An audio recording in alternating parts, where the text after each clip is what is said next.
Oh, hello there. A rare present from the missus. Anyway, I've got to say, it's a bit of a mystery to me. So many of my pupils miss out apostrophes. Yet, when I speak to them about the rules, they can usually define them without any problems whatsoever. Once and for all, we are going to get to the bottom of this and train your mind so that the missing apostrophe becomes a thing of the past. So, stay tuned and watch Schofield on Shakespeare.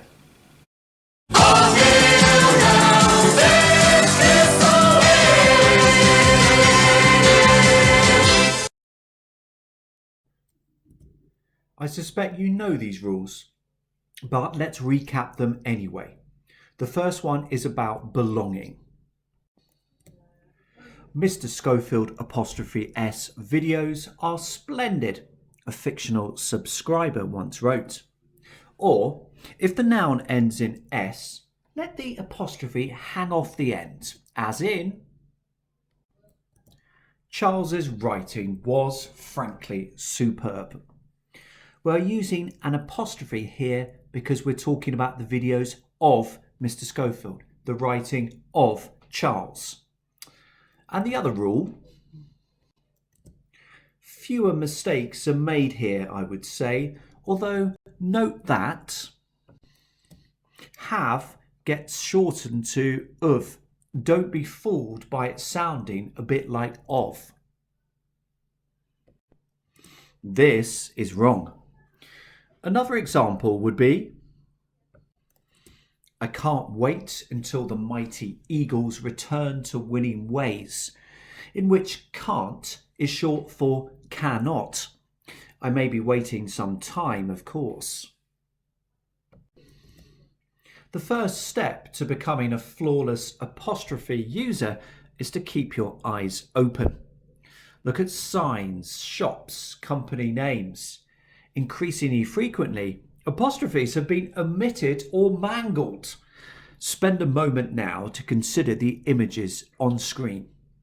If an apostrophe has been used, has it been used correctly? If it hasn't been used, should there have been one?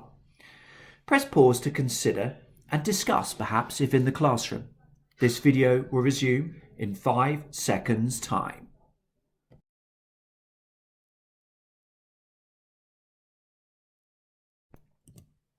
Moving around the board in an orderly clockwise direction. The first one is correct. Hooray! It is St. Paul's Square, the square of St. Paul. And so we need that glorious little apostrophe. Next up, we have the Children's Hospital, the hospital of or for the children. So, where on earth is the bloody apostrophe? That's poor. Next up, an alert about speed cameras. But why has an apostrophe been used here? There is no possession. It is not, for instance, the speed camera's lenses, say, or splendid metallic casing. There are no missing letters either. So what we have here is a common error in which an apostrophe has been used just for a plural noun. Do not do this.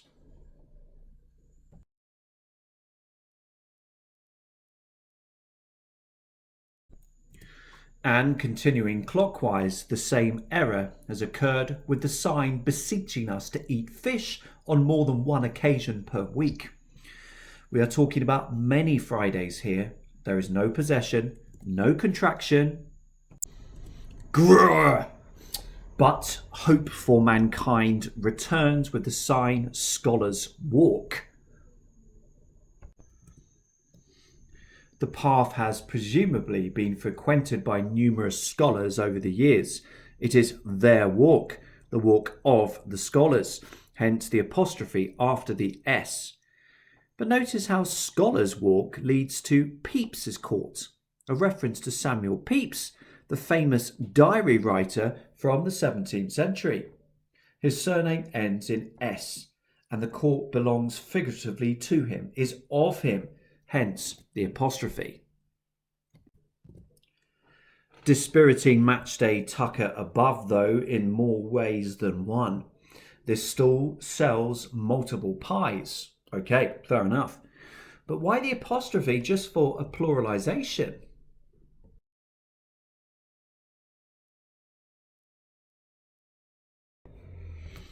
And finally, St George's Crescent, or the Crescent of St George. All too predictably, the apostrophe has been omitted. Let's pop it back in. And thank God for that. But you need to become equally interested in apostrophe use or non-use in longer pieces of writing. Here are some sentences combed from my past pupils. An apostrophe may have been omitted. It may have been used correctly, or there may have been a blunder. Time to read these sentences through and decide. It's pause time.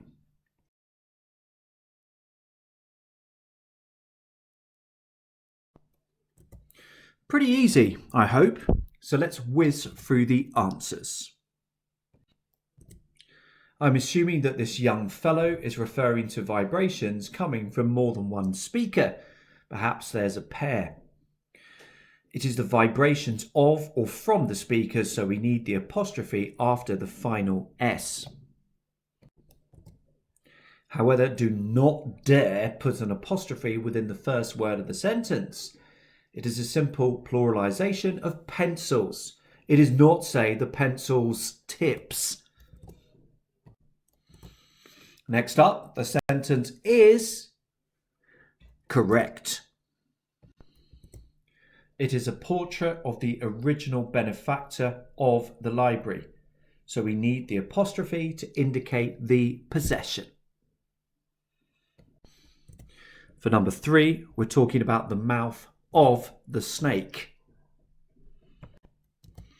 So why in God's name did this pupil omit the apostrophe? Why? Yes, it probably is the school's job to help you understand, hence this video. But this pupil needs to be equally indignant and vigilant about his own punctuation. It is the job of the school's job, hence the need for the apostrophe.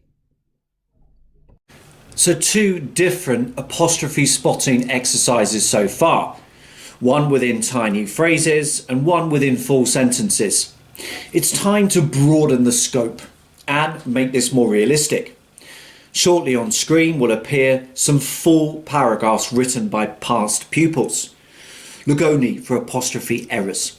However, there may be many or there may be none. Your job will be to find out. Here goes. Read through this paragraph and decide. Are there any apostrophe errors or omissions? Press pause to get cracking.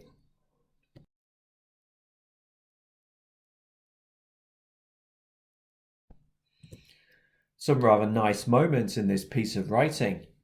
I like the violence of the simile about the cold air, the simplicity of the short sentence for effect, the rain thundered down, and the close description of skin and veins, perhaps inspired by Mary Shelley's novel Frankenstein.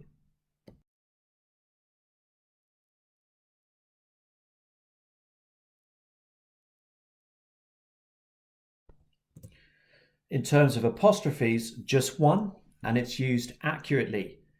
He is writing about the cheeks of the man, so we have man apostrophe S. No apostrophes are needed elsewhere. Time for another paragraph for you to consider. Read this through and decide, are there any apostrophe errors or omissions? Press pause to get cracking.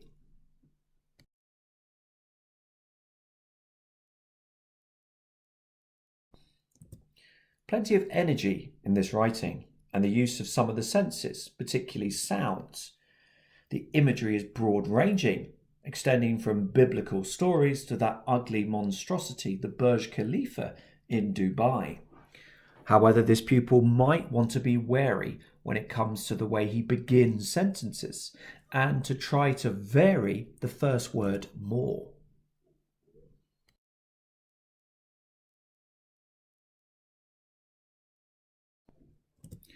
but I'm afraid this piece is a mess when it comes to apostrophes. In this opening sentence, he refers to the till workers' hands, the hands of the till workers. So we need an apostrophe here. Where does it go? Well, we are referring to the hands of multiple till workers. So pop it after the S.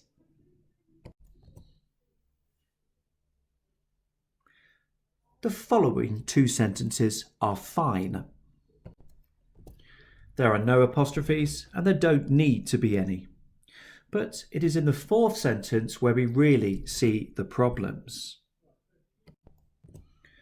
This sentence contains two apostrophes, and I'm afraid both are wrong. Firstly, the trolleys are of or from the customers, not just one customer. So we need to shift the first apostrophe across. That's better. And then we have another apostrophe after trolleys. Are we referring to the trolley's wheels or their dodgy steering? Is there any possession here? No, there isn't. What we have here is an example of an apostrophe being added to a plural noun for no reason whatsoever. It should be like this. No apostrophe is required, just trolleys. Remember,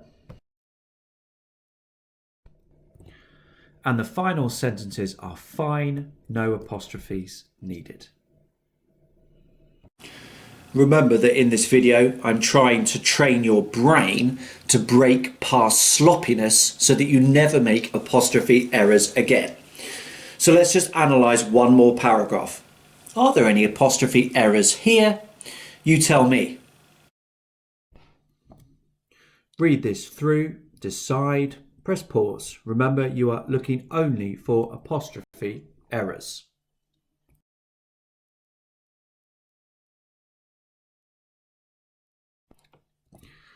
Now, there are some issues with this piece of writing, as well as some really interesting stuff.